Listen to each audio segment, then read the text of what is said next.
Glória a Deus. Meus irmãos, boa noite. Paz seja com todos vocês da parte do Senhor Jesus. Vocês estão bem? Que bom revê-los. Que alegria estar aqui pela segunda vez nesta casa de oração, tendo o privilégio de servi-los e ainda numa noite tão especial, de júbilo, de festa, uma noite celebrativa para aqueles que amam a palavra, e eu sou um deles, né? Então, para mim estar hoje aqui é uma honra muito grande, uma alegria rever os irmãos, rever esta família sacerdotal que tem meu respeito, a quem eu honro e que tenho o prazer de poder hoje estar aqui. Eu quero louvar a Deus. Já quero pedir você para ir abrindo a sua Bíblia em Lucas capítulo de número 5.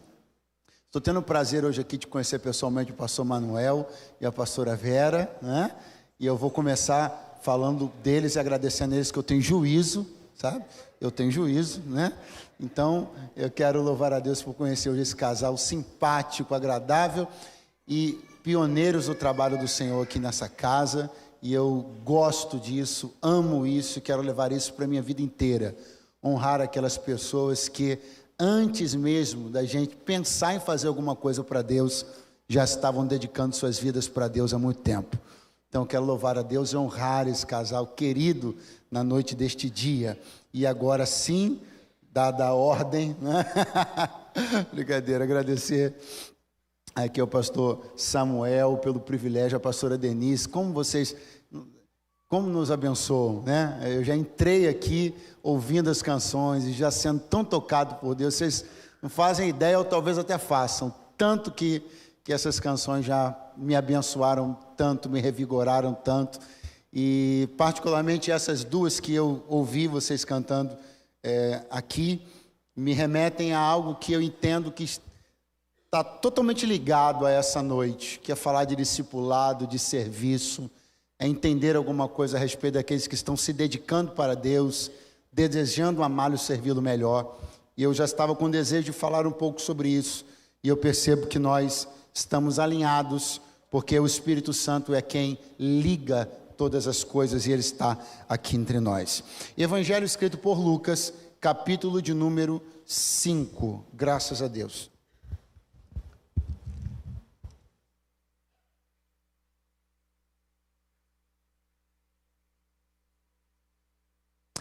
Bendito seja o nome do Senhor. Evangelho de Lucas, capítulo de número 5. Quantos encontraram esse lindo texto bíblico que tanto conhecemos e amamos? Sinalizem, por favor, dizendo: eu amo a Bíblia. Nós vamos ler alguns poucos versículos, até pelo fato de o texto ser muito conhecido, então isso vai nos ajudar a otimizar o nosso tempo. Verso de número 1. E aconteceu que, apertando a multidão para ouvir a palavra de Deus, estava ele junto ao lago de Genezaré. E viu estar 2 barcos junto à praia do lago, e os pescadores, havendo descido deles, estavam lavando as redes. E entrou num dos barcos, que era o de Simão, entrando num dos barcos, que era o de Simão, pediu-lhe que o afastasse um pouco da terra, e assentando-se, ensinava do barco a multidão. Quantos podem dizer amém esta noite? Deus seja louvado. Se meu querido amigo que está ali comandando o som puder abrir o meu monitor um pouquinho mais aqui, eu vou te agradecer muitíssimo. Graças a Deus. Meus irmãos, é fato que um episódio marcante desse texto, ou melhor, os episódios mais marcantes deste texto, são a pesca maravilhosa e também a primeira convocação, ou a convocação dos primeiros discípulos.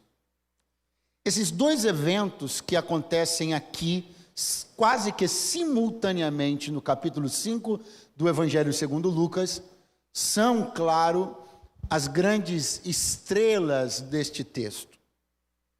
Mas esse texto traz também algo muito importante, que aparentemente é importante apenas do ponto de vista logístico, eu diria. mas que com um olhar mais atencioso que vamos dar, vai se mostrar muito mais importante do que do ponto de vista logístico. E por que eu estou usando essa expressão logística, estrutura?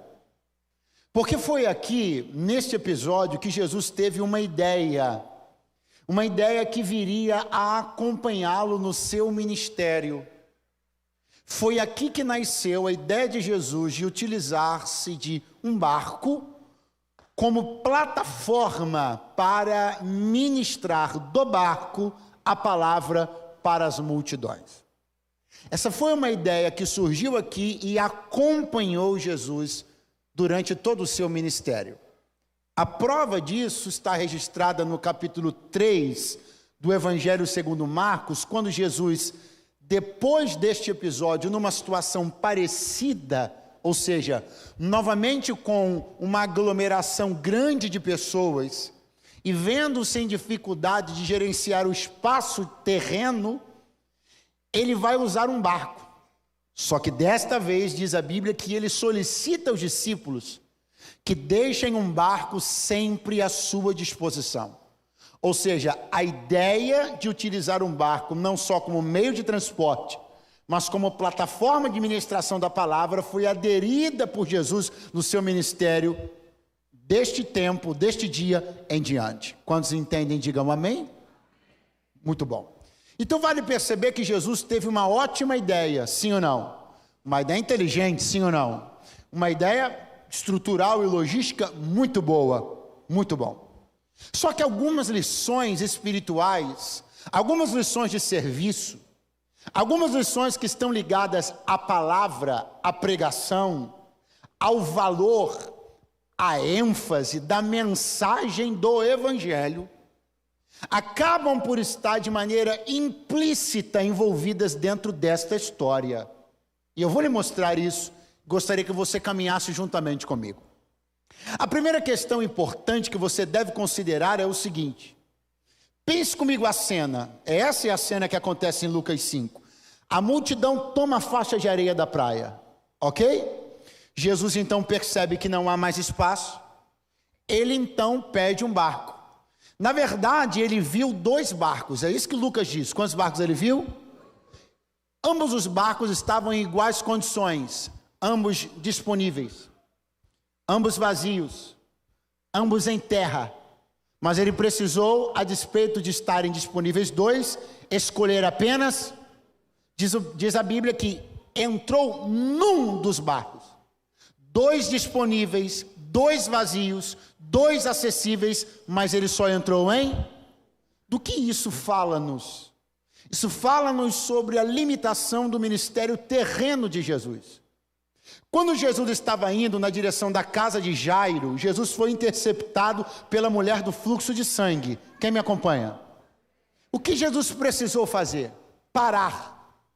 Ele parou para atender a mulher do fluxo de sangue. Só depois de resolvido o problema dela, ele segue para ir até a casa de Jairo. Isso é uma outra demonstração de uma limitação do ministério encarnado do Filho de Deus. Ele não vai deixar um dele falando com a mulher do fluxo de sangue e um outro dele indo até a casa de Jairo. Ele é um ser encarnado. Da mesma maneira que ele precisa parar a sua logística e completá-la depois, aqui também ele está olhando 2 barcos, mas vai ter que escolher. Do que isso fala? Fala sobre as limitações do ponto de vista carnal do ministério encarnado do Filho de Deus. Mas aí é a hora que talvez alguém aqui se preocupa e diz: será que Deus terá que fazer escolhas essa noite? Não. Aí essa noite alguém está preocupado dizendo: mas se minha casa tiver um problema, e a casa da pessoa que está logo atrás de mim tiver um problema também, será que o Espírito de Deus terá que fazer uma escolha? Não. Porque nós não estamos na dispensação do ministério encarnado. Nós estamos na dispensação do ministério do Espírito. E esta é a boa notícia. Por quê? Porque se tiverem aqui 100 barcos, 200 barcos, 300 barcos, ele não vai precisar escolher um só para entrar. Se está vazio, disponível e com vontade, é só chamar que ele vem. Quantos podem dizer glória a Deus à noite deste dia? Não tem escolhas. Não tem escolha, ele não para de falar com você para falar comigo, para depois falar comigo e depois voltar a falar com você. Ele não vai ter que ver aqui o que é mais perto, se a minha casa é da sua ou a sua do irmão que está do teu lado, para ver se vai dar tempo de ir na casa de todo mundo ainda hoje. Não, ele me trouxe para dizer, não estamos mais nesta limitação de dispensação. O meu Espírito a todos atende, a todos socorre. Bendito seja o nome daquele que vive para sempre. Então perceba que Jesus vai fazer essa escolha.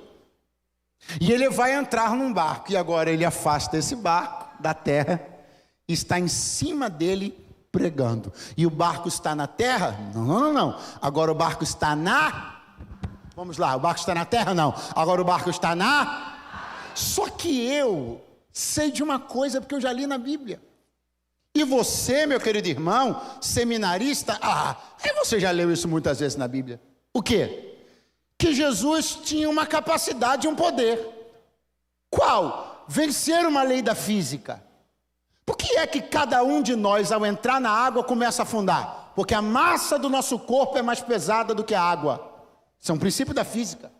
Entrou na água, vai começar a afundar. Só que eu e você conhecemos um texto onde Jesus estava no monte junto com seus discípulos, mandou eles irem atravessar o lago de Genezaré na frente, que ele ia depois. Quando de repente do alto do monte diz a Bíblia que ele levou os discípulos em apuros numa tempestade. O que foi que ele fez? Foi até eles, como foi? Não, isso é o tipo de coisa para você falar com não. Se fosse dizer que ele pegou um jet ski, eu até entendo você. Mas se você falar que o teu Cristo foi andando sobre as águas, bota mais sabor aí. Vamos de novo. Então Jesus olhou a dificuldade dos discípulos e como é que ele foi? Andando sobre as águas.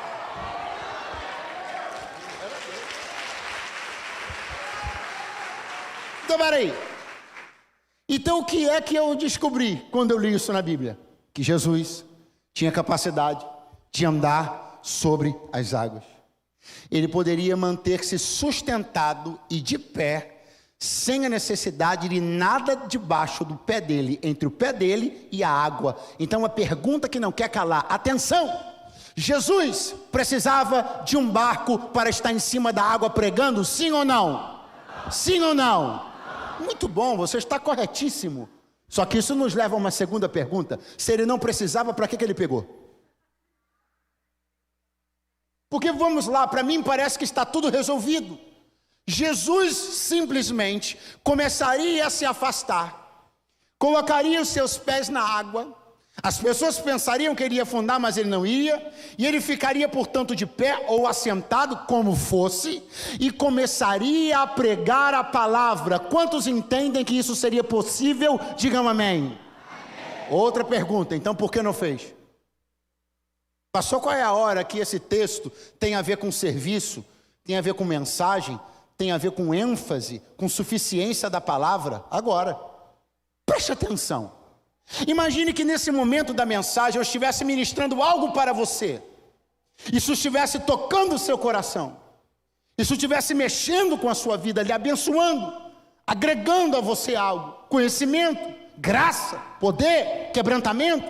Você estaria num momento gracioso da mensagem, glorificando a Deus. Quando de repente, eu me aproximaria aqui do degrau onde estou e daria um passo para frente. E antes de que você se segurasse no banco achando que eu iria tomar um tombo, eu não tomasse.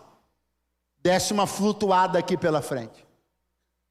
E continuasse expondo a palavra. E fosse flutuando para a direita. E continuasse falando sobre coisas poderosas do reino de Deus. Flutuando para a esquerda. Por favor, pense um pouco comigo. A essas alturas você estaria prestando atenção em alguma coisa do que eu estaria dizendo? Então a resposta está dada. Por que Jesus, mesmo podendo dispensar o barco, não dispensou? Por que ele, mesmo podendo andar ou manter-se sobre as águas, senta num barco para pregar? Por que ele fez isso lá no outro texto, mas não fez nesse? Porque naquele texto ele não ia pregar, mas nesse ele ia. E qual a diferença? Quando ele não ia pregar, ele podia mostrar. Mas quando ele ia pregar, ele não queria mostrar. Porque a ênfase e a primícia de Jesus em Lucas 5 não é gerar uma imagem para deixar pessoas de boca aberta e queixo caído, é dar-lhes uma palavra que lhes gere fé no coração. Segura a mão de alguém que está do seu lado, diga para ele: a primeira preocupação de um pregador, de um crente e da igreja não é gerar imagens impactantes, é de emitir mensagens transformadoras. Não é o que as pessoas veem, é o que elas ouvem, porque a fé vem pelo ouvir. Aleluia.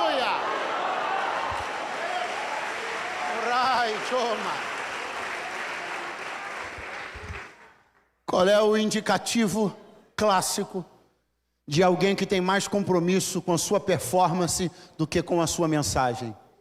É a pessoa que está mais preocupada na imagem que gera do que na mensagem que prega. Destas tais pessoas você deve fugir. A estas tais pessoas você não deve ouvir, porque se nem ela mesma dá a palavra o privilégio e o status que ela merece, então ela não merece que você a ouça. Procure para ouvir alguém que está mais preocupado com o que diz do que com o que mostra.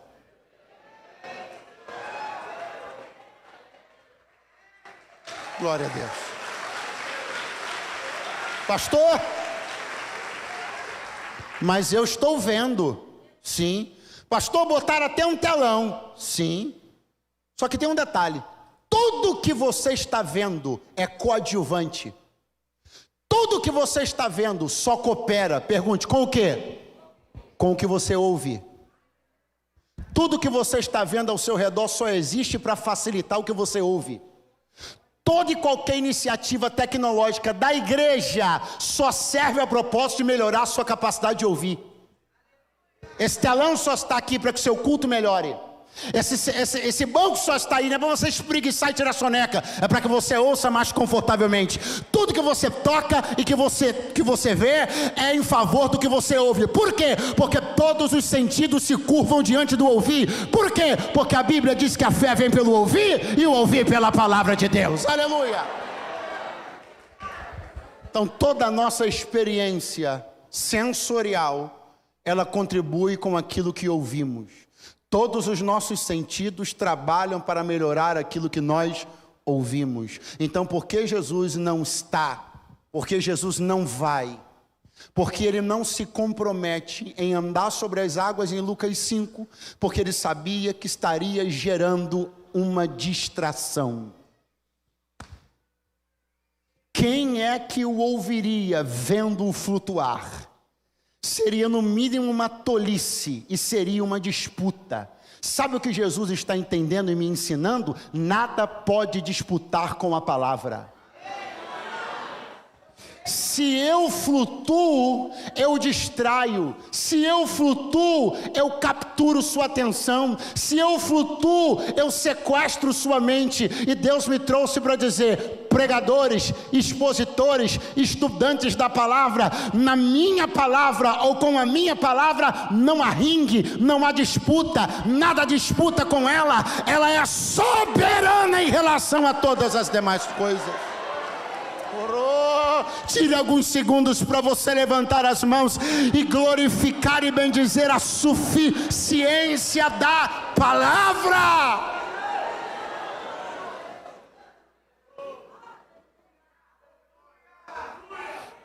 Ele pode, repita comigo, ele pode manter-se, suster-se sobre as águas, sem barco, sem estrutura, mas não vai fazer. Você precisa entender que muitas vezes Jesus deixou de fazer coisas que podia. Este é um exercício muito interessante que cada um de nós deveria se comprometer. Porque muitas vezes nós pensamos que demonstramos força no que fazemos, mas muitas vezes é mais forte quem podendo fazer não faz. É alguém olhando e dizendo para Jesus: ei, se tu és quem tu fala, salva-te a ti mesmo. Salva o ladrão falando: salva a ti, salva a nós também. Podia fazer? Podia, mas qual era a maior força? A maior força não era fazer, a maior força era se submeter ao propósito. Quem levanta o pé e esmaga é forte, mas quem olha a força que tem e prefere poupar o esmagado, tem mais força ainda. Eu estou sentindo Deus aqui nesse lugar, não sei se você está aí ainda. Então muitas coisas Jesus fez em demonstração de autoridade, demonstração de poder, demonstração de virtude. Mas muitas coisas ele não fez, mas também em demonstração de autoridade, poder e virtude. Quando ele executa é poderoso, quando se priva é poderoso, quando ele faz é virtuoso, quando não faz é virtuoso também.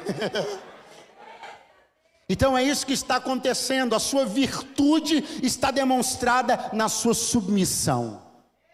E isto é um segredo que, se a gente der bobeira, escapa pela nossa mão, sai correndo pela nossa janela, porque esta é uma palavra que tornou-se repelente a muitos corações e muitas pessoas. Submissão. O que Jesus está demonstrando? Não preciso do barco, não preciso da estrutura, não preciso subordinar quem eu sou, amparar o que eu tenho sobre uma estrutura física, mas o farei. E por que o Senhor fará? Para você, Eduardo, olhar e saber que se eu, que não precisava da estrutura, coloquei meus pés em cima dela, quem é você para pensar que não precisa da mesma? Pastor, o que é que eu faço com os meus talentos? Flutuo com eles? Não, pegue todos eles e subordine-os a uma estrutura que está debaixo do seu pé. Pastor, o que é que eu faço com as minhas aptidões? Me diga aí, o que é que eu faço? Notoriamente eu tenho facilidade para aprender, para desenvolver, eu sou bom nisso, o que é que eu faço com isso tudo? Pegue tudo isso e subordine a uma estrutura que Deus graciosamente permitiu que estivesse debaixo dos seus pés para lhe dar apoio, para lhe dar subsídio e para lhe dar firmeza. Eu tenho uma palavra de Deus para entregar na noite deste dia. Bata o seu pé no chão aí, bata, isso, agora olha para o vizinho e diga, entenda bem, você bateu o pé na estrutura que Deus permitiu que estivesse aí para dar suporte, subsídio e segurança para você e para a sua casa. Qualquer outra coisa além disso é aventura desnecessária. Deus me trouxe para dizer, há um povo, há uma casa, há uma igreja, há uma liderança, há uma família, há um chão debaixo dos teus pés. Você é bom, mas tem um chão debaixo dos teus pés. Você prega bem, tem um chão debaixo dos teus pés. Você é um catedrático, tem chão debaixo dos teus pés. Aleluia. Meu irmão, que você não permita que os seus dons, talentos e habilidades façam com que você tome a decisão de tentar e de se arriscar pelos mares da vida sem uma tábua debaixo dos seus pés. Você não tem ideia da quantidade de pessoas que estão em processo de afogamento agora. Quantidade de ministérios que estão em processo de afogamento agora. A quantidade de talentos que estão em processo de afogamento agora. Por quê? Porque Deus deu a eles a oportunidade de serem subsidiados por uma estrutura, uma casa, uma igreja, uma liderança, mas desejaram, no exercício de insubmissão, lançar a sua vida no mar. Mas Deus me trouxe para dizer, refreie esse assédio do seu egoísmo, não se deixe vencer por esta vaidade. Eu coloquei uma igreja para você, eu coloquei uma casa para você, irmãos do teu lado, pastores para cuidarem de você. Não importa onde você chegue, pegue o que você tem e coloque submetida a casa que Deus estabeleceu para cuidar de você. Glória a Deus.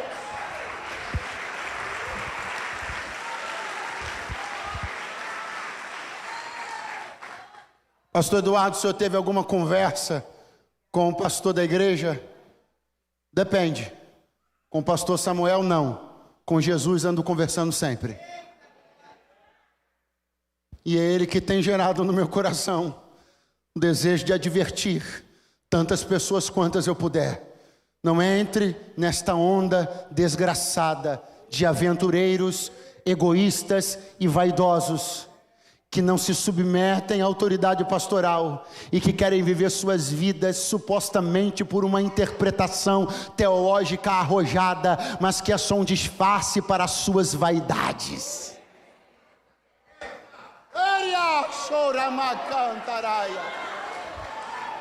Aleluia! Jesus não vai, Ele não vai colocar-se sobre as águas sem permitir que o barco esteja ali lhe apoiando. Ele vai fazer isso. Aqui em Lucas 5, pela primeira vez, diga comigo, primeira vez. Mas não é a única.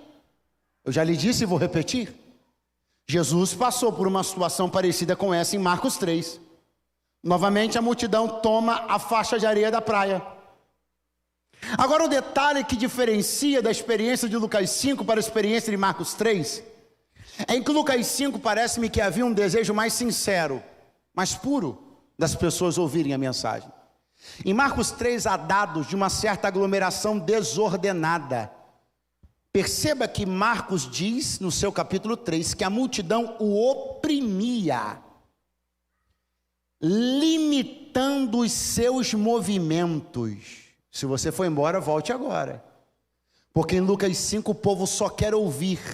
Em Marcos 3 o povo quer controlar o pregador. Não, você foi embora, mas eu vou te dar outra chance. Em Lucas 5 o povo só quer ouvir. Mas em Lucas 3 eles oprimem o pregador.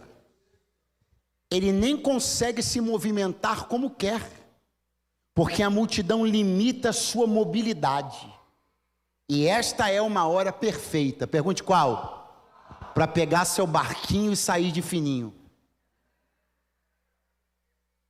Porque você precisa começar urgentemente a distinguir popularidade de controle. Comece urgentemente a distinguir ser simpático com perder a competência de ser enfático. Muita gente, pelo exercício de ser simpático, já não pode mais ser enfático. Por que ele não pode falar o que tem que falar? Porque tem que se manter simpático. Então não pode ser enfático. Profetas que comem o rolo. Profetas que mastigam o rolo. Profetas que mutilam a mensagem. Por quê? Porque precisam continuar mantendo seus networks. Só que os seus networks, que deveriam ser redes saudáveis, já se tornaram teias malditas. E Deus está perdendo gente com quem Ele podia contar. Porque estas pessoas estão mais preocupadas em manter sua popularidade do que manter sua efetividade como mensageiros do reino. Segura a mão de alguém, ficou meio estreito para o meu lado, me ajuda aí, segura a mão de alguém, dá uma acordada nele e diga: será que Deus ainda pode contar com você? Ou será que mais está te importando agradar as pessoas do que agradar a Deus? Eu vim dizer neste culto celebrativo dos que amam a palavra, os arautos do Deus vivo ainda estão de pé. Há uma igreja que ainda prega a mensagem do evangelho. Há gente que ainda está menos preocupada em agradar ao A e o B e mais preocupada em agradar aquele que o alistou para a guerra. Aleluia! Recalabaraia. Pastor, qual é a hora que eu sei que eu tenho que sair? Na hora que Jesus saiu em Marcos 3. Ele saiu do meio da multidão, quando ele percebeu que a multidão não queria ele ali, livre, ele ali, desenvolto, queria ele ali, dominado. Aí ele pega o barco e sai. Aí quando ele pega o barco e sai, eu penso, pastora Denise, que deve ter começado as piadinhas. Ah lá! Sabia que ele não era essa humildade toda. Não quer ficar no meio do povo. Está com nojo das crianças catarrentas. Porque você precisa entender que a decisão pela separação não encontrará muita aceitação. Com uma rima tão bonita que eu vou até repetir. A decisão pela separação não encontrará muita aceitação. Melhore, pastor, sim, quando você decidir se separar, pouca gente vai aceitar. E para criticar a sua separação, eles vão jogar sujo. Me explique, com todo gosto. Vão dizer que você ficou metido. Está achando que é mais santo do que os outros. Está querendo se mostrar. Meu Deus, o que é isso? Está querendo Jesus. Qualquer coisa, chama um diácono aí. Então veja. Porque esse tipo de coisa acontece. A decisão pela separação, o entendimento de que é necessário se separar, não raramente tem uma compreensão inadequada da parte dos outros. Agora você sabe o que é mais interessante? Quem está me ouvindo, diga amém. Amém. A quem você acha que eles vão dar crédito? A quem você acha que eles vão ouvir? E a quem você acha que eles vão recorrer quando o caldo engrossar? A quem está no meio ou a quem se separou? Irmão, meu irmão, isso já aconteceu milhões de vezes na história da vida dos crentes. Para manter-nos juntos, assentados na roda dos escarnecedores, eles fazem de tudo. A gente tenta se levantar da roda dos escarnecedores, eles dizem, sabia que tu ia virar crente, ia ficar assim. Aí você senta de novo. Aí você diz assim, não estou aguentando, essa conversa está muito pesada. Você levanta. Aí eles dizem assim, cara, é desse jeito que tu quer ganhar a tua família, teus amigos, deixamos todo mundo. Aí você, Jesus comeu com os publicanos e pecadores. Senta de novo. É porque a gente fica até teológico nessa hora. Só que, se dentro da roda, qualquer coisa de natureza espiritual acontecer, eles vão buscar fora da roda alguém para resolver. Você acha que eles vão olhar para você que decidiu ficar dentro da roda e vão pedir ora por nós? Vão procurar um crente melhor do que você. Então o que Jesus está fazendo? Ele está decidindo se afastar, porque ele sabe de uma coisa, pergunte qual? Só afastando-se deles, ele poderá manter a autoridade de ministrar sobre eles. O que você não entende é que a separação é o único caminho para a manutenção da autoridade. A autoridade requer separação. Não existe autoridade enquanto houver conluio. Jesus se separou, mas não para execrá-los, não para condená-los, mas para ministrar sobre eles. Eu não me separo para subir num pedestal e julgar. Eu me separo para manter a minha condição de ser o profeta que essa sociedade precisa. Oh, glória! É isso que Jesus vai fazer. E ele vai olhar para os discípulos, após terminar a mensagem, e vai dizer para Pedro, faze-te ao mar alto. Pergunte para mim, onde essa história? Oi, pergunta de novo. Onde essa história vai terminar? Um chamado, convocação. Quem pode dizer amém? Agora, veja como é que a história da convocação começa. Jesus olha para Pedro e diz, baixa o mar alto. Aí ele diz assim, mestre, tentamos a noite inteira, sem contudo conseguir apanhar. Não, digam nada bem redondo, bem sonoro. Tentamos a noite inteira, sem contudo conseguir apanhar.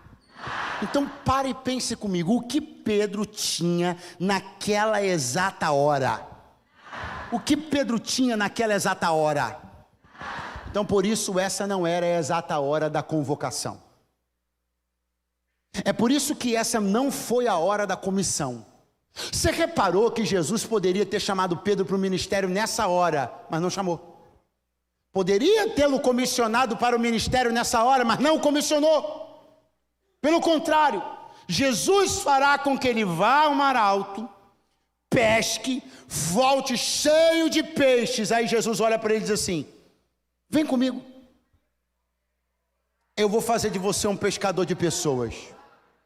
Redobra a sua atenção. Consideração número 1. Qual era a condição de Pedro quando Jesus olha para ele e diz: faze-te ao mar alto? Ele não tinha? Ele está fragilizado. Por que ele está fragilizado, pregador? Porque ele, embora sendo profissional numa área, fracassou na área que ele era profissional. Então ele está fragilizado, ele está frustrado, ele está se sentindo incompetente, ele está vendo uma porta fechada, e é exatamente por isso que Jesus não vai chamá-lo para o ministério. Por que não, pregador? Porque Deus nunca foi, não é e nunca será um recrutador que se aproveita de debilidades. O Espírito Santo não recruta pessoas favorecendo-se dos seus momentos difíceis. O Espírito Santo não recruta obreiros favorecendo-se dos seus momentos de fraqueza. O Espírito Santo não recruta voluntários para o ministério favorecendo-se do momento onde eles se sentem incompetentes em fazer aquilo que sempre fizeram. Porque o ministério não é uma alternativa para suprir o que não deu certo. O ministério não entra para tapar um buraco da profissão que se tornou mal sucedida. O ministério, uma igreja não é aberta para compensar a padaria que fechou. Eu vim de Deus aqui trazer uma palavra, não é a opção B, nem a C e nem a D. O ministério é a única porta aberta diante de nós. Aleluia!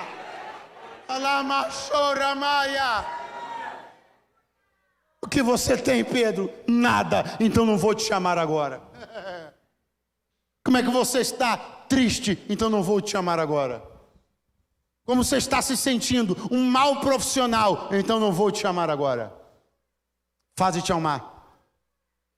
Ele vai lá e volta, carregado de peixe. O Senhor Jesus olha para ele e diz assim: vem comigo, eu vou fazer de você um pescador de pessoas. Atenção para o texto. E ele deixando tudo. O que ele tinha na cena anterior? O que ele tem agora? Você entende por que o convite foi agora e não antes? Porque antes, o que ele tinha para deixar? Mas o que ele tem para deixar agora? Então quem Deus chama? Quem tem algo para deixar para trás. Segura a mão de alguém que está do seu lado, ele precisa entender isso. Diga: a renúncia, muito fraco, diga: a renúncia é o selo de homologação do ministério. Quem não sabe o que é renúncia, não sabe o que é ministério. Quem não tem o que deixar, aceita qualquer coisa, mas só se deixa tudo quando se sabe que se encontrou quem é maior. Quantos podem glorificar e bendizer o nome do Senhor?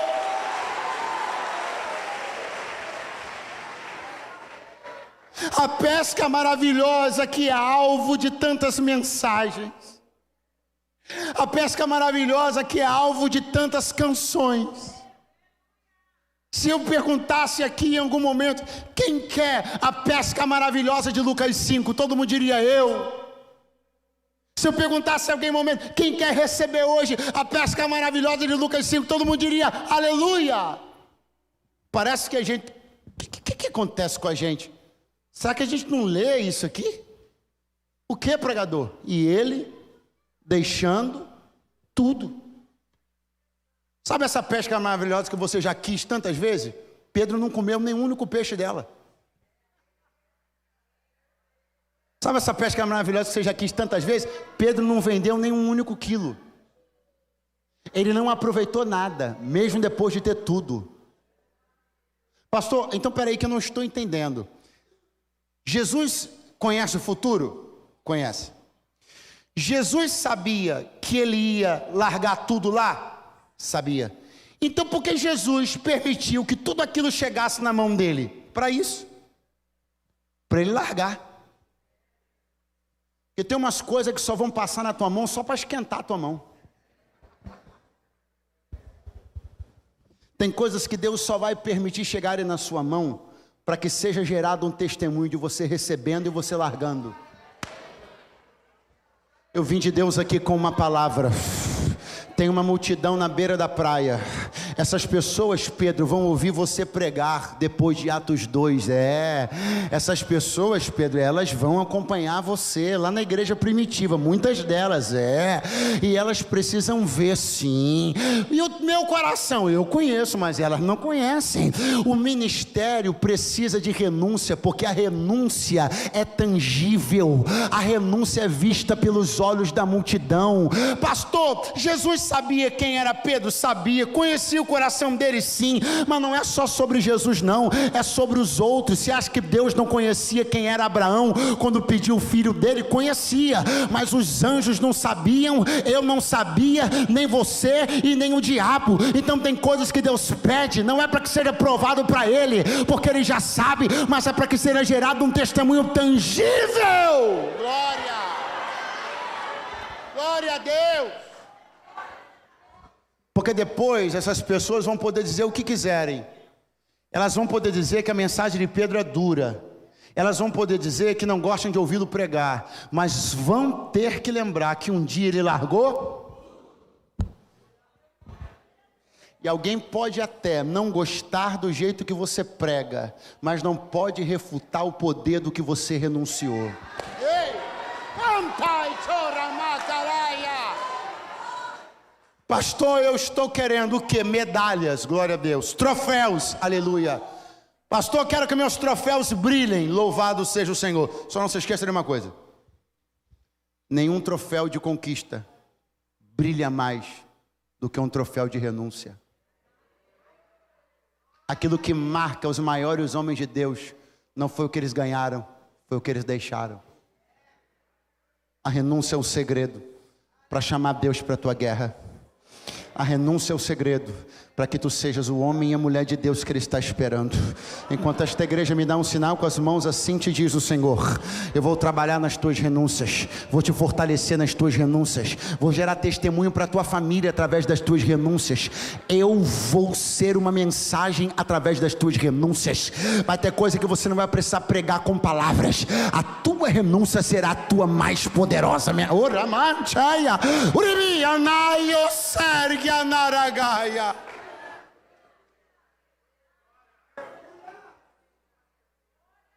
E eles, pastor, deixaram tudo. O que eles tinham antes? Nada. E o que ele tem agora? Tudo.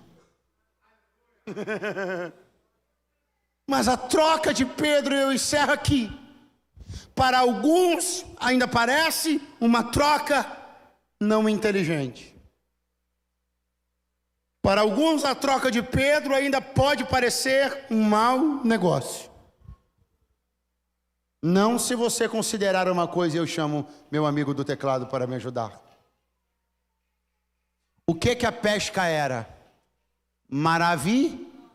Muito fraco. O que a pesca era?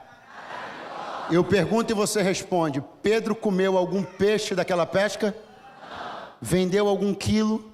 Não. Congelou no freezer? Não. Aproveitou alguma coisa da pesca maravilhosa? O que ele decidiu? Seguir. Diga saborosamente o nome dele. Seguir? Jesus. Seguir? Jesus. Por que Jesus não olhou para ele quando ele não tinha nada e disse assim: vem comigo?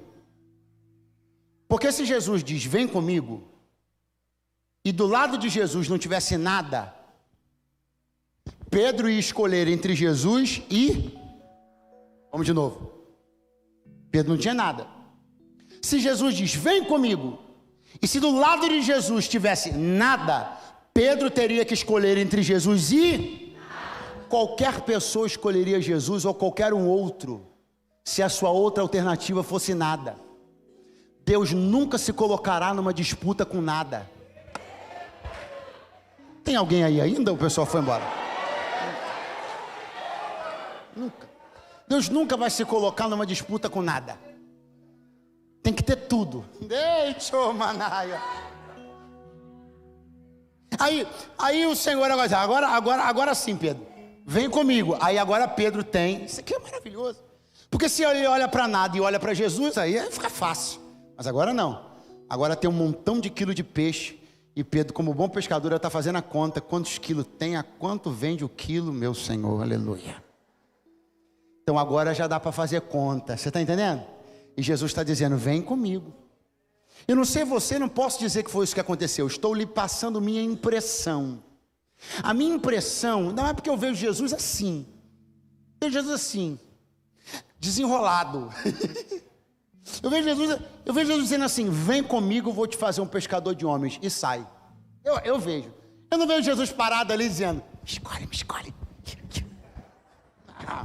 Eu vejo Jesus assim, vem comigo, vou te fazer um pescador de homens. E sai. Aí Pedro agora está olhando a pesca, olhando Jesus, olhando a pesca, olhando Jesus. Ele olha para a pesca e uma coisa sobre ela. Ela é maravilhosa. Não, vamos de novo. Ele olha para a pesca e ela é maravilhosa. Então aqui tem a pesca. E ali tem o pregador da Galileia, nascido em Nazaré.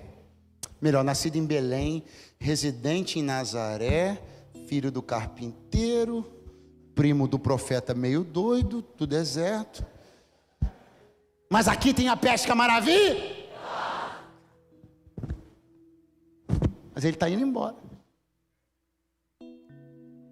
Isaías capítulo 9, verso meia dúzia. Pum! Mas veio. Pastor, como? Irmão, veio. Veio na mente de Pedro, que podia ser indouto, mas a Bíblia ele conhecia, todo judeu conhecia a Bíblia. Profecia messiânica, então, todos conheciam. A maior de todas elas, a clássica de Isaías 9, meia dúzia, essa ele sabia. Qual? Vou te lembrar. E um menino se nasceu. Um filho se nos deu. O principado está sobre os seus ombros. Qual é o primeiro nome dele? Qual é o primeiro nome dele? Mas a pesca é? Mas ele é? E a pesca é? Mas ele é? Segura que você vai dar um glória gostoso. A pesca é maravilhosa, mas tem sua finitude em si mesma. A pesca é maravilhosa, mas se vender, gasta o dinheiro acaba. A pesca é maravilhosa, mas se comer, daqui a pouco está com fome de novo. A pesca é maravilhosa, mas daqui a 2 dias está estragada. Ela é maravilhosa, mas acaba, porque ela é uma obra dele. Mas se eu estou com ele, ele não acaba, ele não termina, ele não... Oh meu Deus do céu, vai ficando de pé do teu lugar e glorifica o nome dele, porque eu não quero uma coisa dele, eu quero ele. Tira mais alguns segundos para você bendizer aquele que com ele todas as manhãs são maravilhosas, as tardes são maravilhosas, o entardecer é maravilhoso, o anoitecer é maravilhoso, o amanhecer é maravilhoso.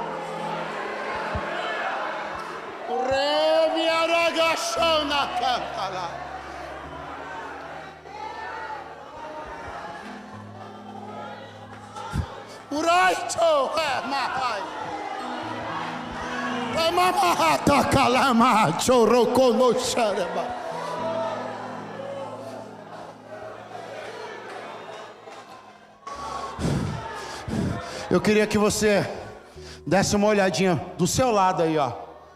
Do seu lado, no espaço vazio. Não é para você olhar para ninguém. Dá uma olhada do seu lado no espaço vazio.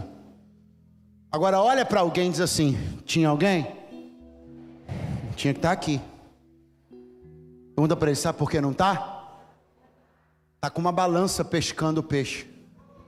Pesando o peixe. Sabe por que tem gente que não está aqui? Porque esse é o encontro daqueles que vieram atrás do maravilhoso. Existem pessoas que estão pesando a pesca maravilhosa. Existem pessoas que estão muito envolvidas no gerenciamento das coisas, enquanto ele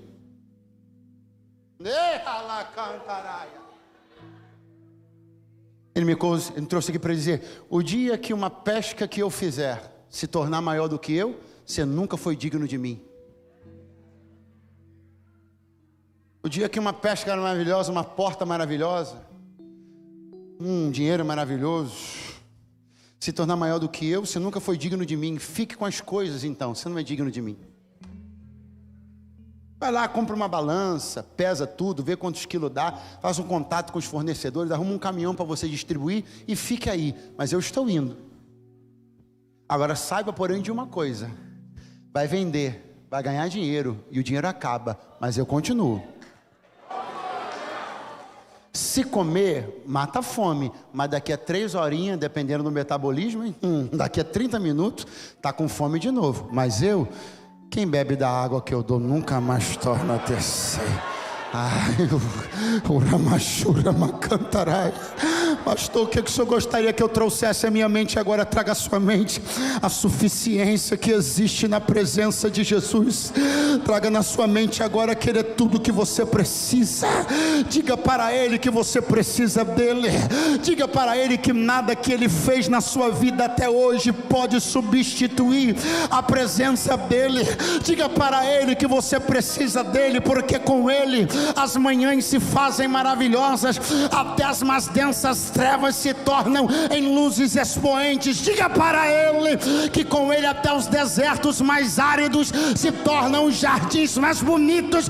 Diga para Ele que você precisa dEle. Oh Jesus, eu preciso de Ti. Este seminário precisa de Ti. Os professores precisam de Ti. Os alunos precisam de Ti. A igreja precisa de Ti. É louco quem pensa que pode viver sem Ti.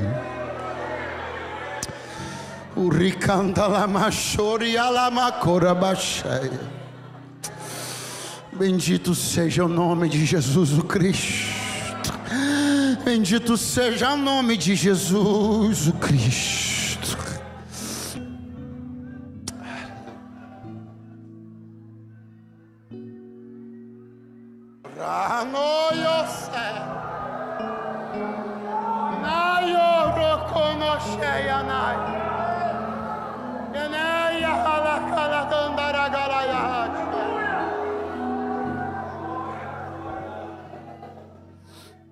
A minha oração esta noite é que, a começar por mim, Deus a todos desperte a convicção de que nossa suficiência está nele.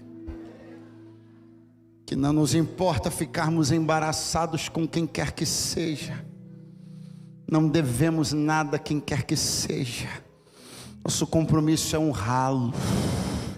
Nosso compromisso é amá-lo. Nosso compromisso é servi-lo.